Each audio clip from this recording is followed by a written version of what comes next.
G'day Bomber fans, a later video today for you, quite late in the day, but it is time for some trade news. It's a trade update. The last time I did one of these was on Sunday or Saturday, one of those two. So there's a bit to talk about. Jake Stringer talks are ramping up. We have a trade target who's had a line put through him. There is some Kako news I want to get through as well. So let's get into the trade update. Also, if you want to be part of a future video, I'll put out a little post today asking you guys to throw some hypothetical trades at me. I've had a few goodies that I'm keen to talk about. This can be as unrealistic as you want. Comment down below a trade you would like to see Essendon complete, and I will say who wins and loses in each hypothetical situation. Just a bit of fun. But let's get into the real news, the trade update for day 2 of the trade period. Okay, so we're actually going to start with some draft news. There are player updates after, but right now this is more important. So the other day I put out a video about how we can improve our draft hand, and since then we've now had 2 options thrown our ways, as in thrown the way of the fans. We won't be doing any trading ourselves, but we now know, us fans now know what the club could be doing. So we are apparently in line to be trading away a future second and in return getting a current second. That is a genuine possibility. That was always on the cards. Carlton could be the club we trade with here, and they were actually one of the teams I put in the example in that recent video as well. That one of those examples could well be the trade that we see.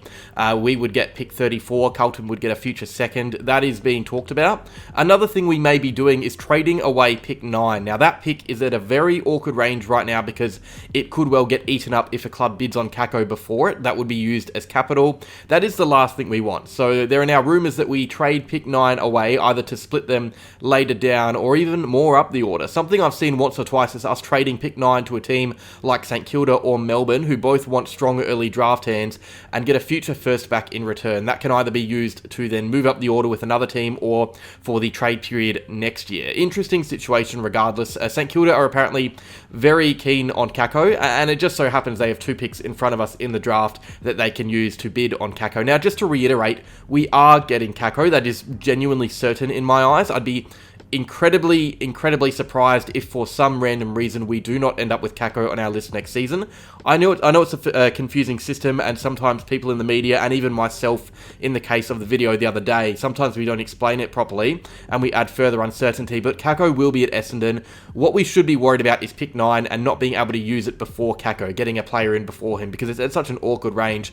Kako is a top 10 player in many eyes, so there is now every chance at Essendon to avoid losing pick 9 to a matched bid if it comes, either splits that pick or moves up the order. There's plenty going on here thanks to that Josh Battle compensation. That's really muddled this whole situation up quite a lot. This is now priority number 1 for the Bombers, deciding what we do with that now awkward pick 9. But remember, we will be getting Kako. I wouldn't be worried about that. Jake Stringer. Now, this one is starting to really ramp up a bit. Jake Stringer has met with GWS coach Adam Kingsley, not with their list manager or a member with the club, but with the coach himself. So they're starting to get to that stage where they're really thinking about him on the list. Now, this was recent, it seems, so they will probably GWS will probably meet and talk about what they should be doing here as a club. It might not have been a successful meeting. Maybe he flopped. Maybe he spilt the coffee and Kingsley slipped on it. Who knows? But that meeting now means there is genuine interest. And when there is genuine interest, there is genuine room for a trade. I'm starting to think this one happens, where we're happy to trade him, the Bombers. The Giants have great draft capital to be working with. They have a player that we want. There is so much room for a trade to be made here. I think it's now looking more likely than unlikely for it to happen. But again, things change. Kingsley may not like him in the 22, so still a lot of time for things here to be worked out, but the early signs are good. Unless you want Stringer to stay, then the early signs are bad. Now, we'll talk about Conor Stone and Dylan Shield in this video as well, but obviously there is always the possibility that those two are involved in the Jake Stringer trade. It's, as I said, it's helpful when you have clubs linked by more than one player. GWS wants Stringer, we want Stone, so it makes it a bit easier. It means, yeah, it's easier for a trade to be negotiated with both teams. Now, Finn Maginness, he looks to be off the market and he'll be held to his contract at Hawthorn. There's been suggestions that he would have been happy to move. I saw some say that a trade request could have come if a trade was possible, but Hawthorn are going to be holding him to his contract. Hawthorn's list boss said as much as that, and Matt Rosa came out and said that there was interest there. He said that they want to add guys like Maginness to our list, but admitted he can't see anything happening this year. Interesting that the Hawks aren't listening to offers, because they are tight for list spots, but the fact they're willing to trade pick 14 for a nearly 30-year-old Tom Barrass suggests maybe they're happy neglecting this draft, so that could explain why they are happy to keep Maginness and Ned Reeves and Sam Frost. I had said from the start, though, that a trade would have been really hard hard to get done. I never thought this was likely, so I think we can rule this one out. I mean, you can never really rule anything out, but when you have both clubs saying it won't happen, it probably won't happen. Alright, another target, Conor Stone. This one is yet to be ruled out, so that is good. A few things here. First up, Matt Rosa confirmed the club is keen on him, so those reports were correct. Jason McCartney also spoke about Stone on Trade Radio on Monday. Giants list manager, he said that ideally Conor Stone stays. They've had that 2-year contract on the table for him for most of the year now, and there's probably now more first team opportunities for him with Perryman coming, Peatling, and maybe others all leaving. So Stone is versatile and can play a few roles, so he could easily get more game time with less of those players around in 2025, less first team players. But he is yet to commit to the club. He's a gettable player, that is for sure. I think the reason why this isn't a sure thing is because he's out of contract and not a free agent. If you're out of contract, you still require a trade.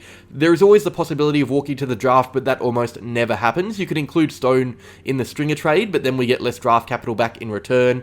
There is a lot to work out here. Stone may still elect to stay put as well, but there is every chance he requests a trade in the next few days as well. The update here, though, is that we are well and truly keen. I wouldn't be surprised if we see a trade request at some stage, and I wouldn't be surprised if we don't. Who knows? Alrighty, a few more updates to touch on before I love you and leave you. So Dylan Shiel is a weird one. Matt Rosa came out saying that there wasn't much interest in Shiel, or wasn't any interest in Shiel. I forget the wording. I thought that's it. He's staying with us next year. I think even Rosa said he'll be with us next year or something along those lines. And then not even an hour later, Jason McCartney comes out and says that GWS will start doing the work on Stringer and Shiel. So I don't know, there seems to be interest or not, I don't know. I think one club is either telling some cheeky little fibs to play the market, or maybe there is just a lack of communication going on. To be fair, those quotes were on day one of the trade period, so since then plenty could have developed. Onto Jaden Laverty. Now, he's a player I think we either find out about really quickly or not at all. Rosa didn't shut down the trade. I think the main issue here is whether anyone actually wants to pick him up. There's still a bit to go there. I think if anything happens, it's not till later in the trade period.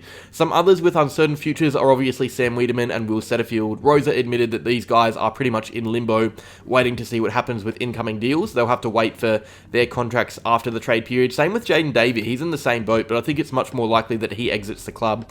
Wiedemann and Setterfield are tougher to get a read on. And if you think things are quiet right now, they are technically, but right now clubs are starting to meet more and more. Even the quiet clubs are keeping busy right now trying to improve their list or draft hand. There is plenty of behind the scenes work being done by all 18 clubs right now. It's why trades are often unlocked late into the trade period. This time last year, Xavier Dersma wasn't even being thought of as an option, so keep that in mind. Alrighty, that is that trade update done. Let me know what you're thinking down below. Slowish start to the trade period so far, but this is usually how it happens. Usually it starts to ramp up around day 3 or 4, and then the second week just gets a lot more hectic. So these videos could be coming almost daily next week. Well, they're probably going to come daily anyway. Cheers for watching though. Stay tuned for more and more videos coming out. Trade, draft, everything Essendon. Like, subscribe, and go Bombers.